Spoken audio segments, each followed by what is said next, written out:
喺商台嘅內部好多嘅討論裏邊，就會覺得成日想去封煙化。其實因為就係啲官梁振英嘅班子咁渣，突然間你接封煙，你唔知接出嚟嗰啲市民會點噶嘛？咁佢已經招架唔到。電台就係俾提供咗一個途徑俾市民咧，直接咧上去。你係喺嗰度咧直接聽到民意，係其他媒體報紙啊同埋即係電視咧係做唔到嘅。即係佢而家嗰種滅聲咧，佢係想咧滅埋咧好多即係市民打上去電台嗰種聲。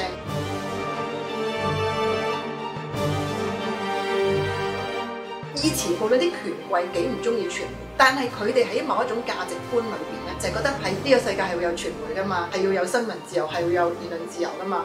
咁即使小氣如曾蔭權啦嚇，就算幾唔中意咧，佢都要扮咧，我支持新聞自由，我支持言論自由。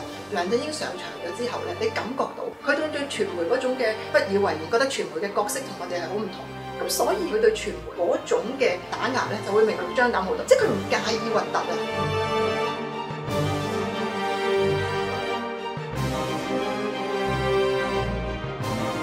即係好多時候有嗰種無力感，因為嗰個勢力實在太大。你話有一班當然好努力嘅新聞工作者，但係你喺版面上，我相信限制都好多。其實大家行家係好清楚，無形之手絕對喺度活動緊啦。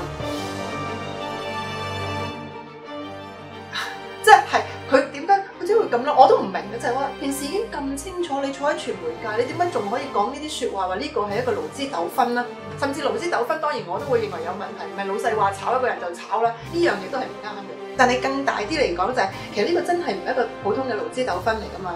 其實我都要跪低嘅，即係我覺得如果你話只係為一份工，我諗以我今時今日咁咯，其實個價都唔差咯。其實嗰啲人絕對係應該有腦好清楚，但係佢哋要完全選擇去咁樣去講嘅時候，你可以點啊？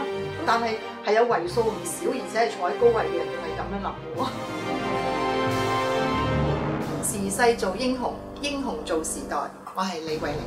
今日仲唔出嚟發聲，他日想唱時代曲都冇得你唱，唱東方紅啦。